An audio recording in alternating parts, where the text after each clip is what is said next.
Hi friends, ತುಂಬ ಜನರು comment ಮುಖಾಂತರ ಕೇಳುತ್ತಾ ಇದ್ದೀರಿ NW ಅವರ ಏನಾದರೂ ಚಾಲನಾ ವೃತ್ತಿ ಪರೀಕ್ಷೆಯ ಅಪ್ಡೇಟ್ ಇದೆಯಾ ಅಂತ. ಯಾಕಂದರೆ ವೆಬ್ಸೈಟ್ನಲ್ಲಿ ಯಾವುದೇ ರೀತಿಯಿಂದ ಅಪ್ಡೇಟ್ ಆಗ್ತಾ ಇಲ್ಲ, ಅದರ ಸಲುವಾಗಿ. ಸೊ ಇವತ್ತು ನಾನು NW KRTC ಅವರ ಟ್ರ್ಯಾಕ್ ಟೆಸ್ಟ್ ಎಲ್ಲಿ ನಡೆಯುತ್ತಾ ಇದೆ ಮತ್ತು ಎಷ್ಟು ಅಭ್ಯರ್ಥಿಗಳು ಆಲ್ರೆಡಿ ಚಾಲನಾ ವೃತ್ತಿ ಪರೀಕ್ಷೆ ನೀಡಿದ್ದಾರೆ ಮತ್ತು ಈಗ ಡಿಕಮ್ಸಿ ಅಥವಾ ಡ್ರೈವರ್ ಯಾರ ಒಂದು ಚಾಲನಾ ವೃತ್ತಿ ಪರೀಕ್ಷೆ ಅಲ್ಲಿ ನಡೆಯುತ್ತಾ ಇದೆ, ಇದರ ಬಗ್ಗೆ ಸಂಪೂರ್ಣ ಮಾಹಿತಿ ಈ ವಿಡಿಯೋದಲ್ಲಿ ತಿಳಿಸಿಕೊಡುತ್ತೇನೆ. ವಿಡಿಯೋ ಸ್ಕಿಪ್ ಮಾಡದೆ ಕೊನೆವರೆಗೂ ನೋಡಿ. ಯಾರೆಲ್ಲ ನನ್ನ ಚಾನೆಲ್ ಹೊಸದಾಗಿ ನೋಡುವರು ಪ್ಲೀಸ್ ಸಬ್ಸ್ಕ್ರೈಬ್ ಮಾಡಿ ಮತ್ತು ಪಕ್ಕದಲ್ಲಿರುವ ಬೆಲ್ ಐಕಾನ್ ಅನ್ನು ಕ್ಲಿಕ್ ಮಾಡಿ. ನಾನು ಹಾಕುವ ಈ ರೀತಿಯ ಹೊಸ ಹೊಸ ಉದ್ಯೋಗದ ಮಾಹಿತಿ ಬೇಗನೆ ನಿಮ್ಮ ಹತ್ತಿರ ತಲುಪುತ್ತದೆ.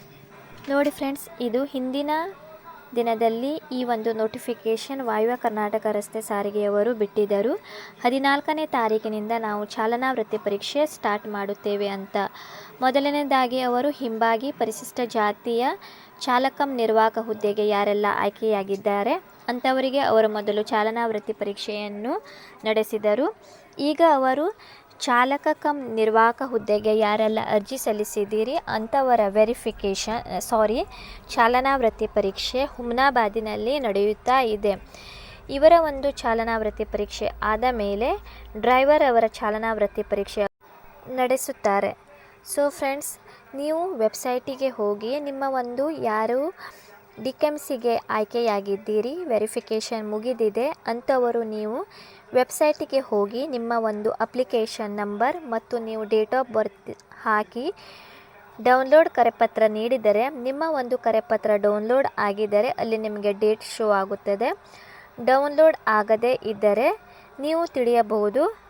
ನೋಡಿ, ನೀವು ಕಾಲ್ ಲೆಟರ್ ಡೌನ್ಲೋಡ್ ಮಾಡಿಕೊಳ್ಳಲು ಹೋದಾಗ ಈ ರೀತಿಯಾಗಿ ಬಂದರೆ ಕಾಲ್ ಲೆಟರ್ ಇಸ್ ನಾಟ್ ಅಪ್ಡೇಟ್ ಅಂತ ಬಂದರೆ ನಿಮ್ಮ ಒಂದು ಡೇಟ್ ಇನ್ನೂ ಕೂಡ ಅಪ್ಡೇಟ್ ಆಗಿಲ್ಲ, ಲೇಟ್ ಇದೆ ಅಂತ ಅರ್ಥ. ಸೊ ನೀವು ಫ್ರೆಂಡ್ಸ್, ನೀವು ವೆಬ್ಸೈಟಿಗೆ ಹೋಗಿ ಆಗಾಗ ನಿಮ್ಮ ಒಂದು ಅಪ್ಲಿಕೇಶನ್ ನಂಬರ್ ಮತ್ತು ಡೇಟ್ ಆಫ್ ಬರ್ತ್ ಹಾಕಿ ಚೆಕ್ ಮಾಡ್ತಾ ಇರಿ.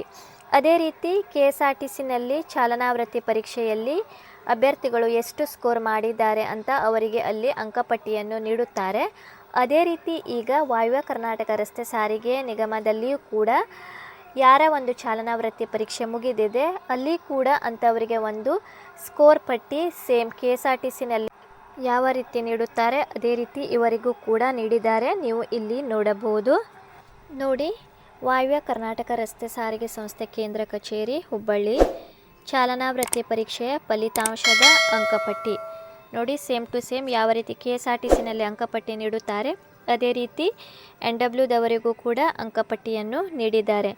ಬಟ್ KSRTCಯವರು ವೆಬ್ಸೈಟ್ನಲ್ಲಿ ಡೈಲಿ ಅಪ್ಡೇಟ್ ಹಾಕುತ್ತಾ ಇದ್ದಾರೆ, ಎಷ್ಟು ಅಭ್ಯರ್ಥಿಗಳು ಪಾಸ್ ಆಗಿದ್ದಾರೆ, ಫೇಲ್ ಆಗಿದ್ದಾರೆ, ಎಲ್ಲರ ಮಾರ್ಕ್ಸ್ ಕೂಡ. ಬಟ್ ಇಲ್ಲಿ ಯಾವುದೇ ರೀತಿಯಿಂದ ಅವರು ಇನ್ನೂ ಕೂಡ ವೆಬ್ಸೈಟ್ನಲ್ಲಿ ಹಾಕಿಲ್ಲ, ಇವನ್ ಲಿಸ್ಟ್ ಕೂಡ ಅವರು ಹಾಕಿಲ್ಲ. ನೀವೇ ಖುದ್ದಾಗಿ ನಿಮ್ಮ ಒಂದು application number, date of birth ಹಾಕಿ ನೀವು ಡೌನ್ಲೋಡ್ ಮಾಡಿಕೊಂಡು ನೋಡಿದರಷ್ಟೇ ನಿಮಗಷ್ಟೇ ನಿಮ್ಮ ಒಂದು ಯಾವ ಡೇಟಿನಲ್ಲಿ ನಿಮ್ಮ ಒಂದು ಚಾಲನಾ ವೃತ್ತಿ ಪರೀಕ್ಷೆ ಇದೆ ಅಂತ ತಿಳಿಯುತ್ತದೆ. ಬಟ್ KSRTCನಲ್ಲಿ ಅವರು ಲಿಸ್ಟ್ ಕೂಡ ಹಾಕಿದ್ದಾರೆ. ನೋಡಿ ಫ್ರೆಂಡ್ಸ್, ಇಲ್ಲಿಯವರೆಗೆ ನನ್ನ ಪ್ರಕಾರ ಯಾವುದೇ ರೀತಿಯಿಂದ ಲಿಸ್ಟ್ ಅವರು ಹಾಕಿಲ್ಲ.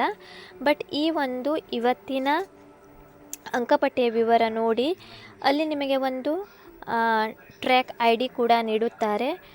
ಸೊ ಈ ಒಂದು ಟ್ರ್ಯಾಕ್ IDಯ ಪ್ರಕಾರ ಅಲ್ಲಿ ಒಂದು ನಂಬರ್ ನೀಡುತ್ತಾರೆ. ಅದರ ಪ್ರಕಾರ ಇಲ್ಲಿಯವರೆಗೆ 450 ಅಭ್ಯರ್ಥಿಗಳ ಒಂದು ಚಾಲನಾ ವೃತ್ತಿ ಪರೀಕ್ಷೆ NW ಅವರದ್ದು ಹುಮ್ನಾಬಾದಿನಲ್ಲಿ ಮುಗಿದಿದೆ. ಡಿಕಮ್ಸಿ ಅವರದ್ದು ಅವರು ಮೊದಲು ಸ್ಟಾರ್ಟ್ ಮಾಡಿದ್ದಾರೆ, ಆಮೇಲೆ ಕಂಟಿನ್ಯೂ ಅವರು ಡ್ರೈವರ್ ಚಾಲನಾ ವೃತ್ತಿ ಪರೀಕ್ಷೆ ನಡೆಸುತ್ತಾರೆ. ಏನಾದರೂ ಡೌಟ್ ಇದ್ದರೆ ನೀವು ಕಮೆಂಟ್ ಸೆಕ್ಷನ್ನಲ್ಲಿ ಕೇಳಬಹುದು. ಅದೇ ರೀತಿ ಯಾರಿಗೆ ಕರೆಪತ್ರ ಡೌನ್ಲೋಡ್ ಮಾಡಿಕೊಳ್ಳಲು ಆಗದೇ ಇದ್ದರೆ ಸೊ ಅಂಥವರು ನೀವು ನಿಮ್ಮ ಒಂದು ಅಪ್ಲಿಕೇಶನ್ ನಂಬರ್ ಮತ್ತು ಡೇಟ್ ಆಫ್ ಬರ್ತ್ ನೀವು ಕಮೆಂಟ್ನಲ್ಲಿ ಹಾಕಿ, ನಾನು ನಿಮಗೆ ಕರೆಪತ್ರ ಒಂದು ಡೌನ್ಲೋಡ್ ಮಾಡಿಕೊಂಡು ನಿಮಗೆ ಸೆಂಡ್ ಮಾಡುತ್ತೇನೆ. ಬೇಕಾದರೆ ನೀವು ನನ್ನ ಟೆಲಿಗ್ರಾಮ್ ಗ್ರೂಪಿನಲ್ಲಿ ಕೂಡ ನಿಮ್ಮ ಒಂದು ಅಪ್ಲಿಕೇಶನ್ ನಂಬರ್ ಮತ್ತು ಡೇಟ್ ಆಫ್ ಬರ್ತ್ ಸೆಂಡ್ ಮಾಡಿ ನಿಮಗೆ ಕರೆಪತ್ರ ಡೌನ್ಲೋಡ್ ಮಾಡಿಕೊಂಡು ನಾನು ನಿಮ್ಮ ಒಂದು ಯಾವ ಡೇಟಿನಲ್ಲಿ ನಿಮ್ಮ ಒಂದು ಚಾಲನಾ ವೃತ್ತಿ ಪರೀಕ್ಷೆ ಇದೆ ಅಂತ ನಾನು ಸೆಂಡ್ ಮಾಡುತ್ತೇನೆ.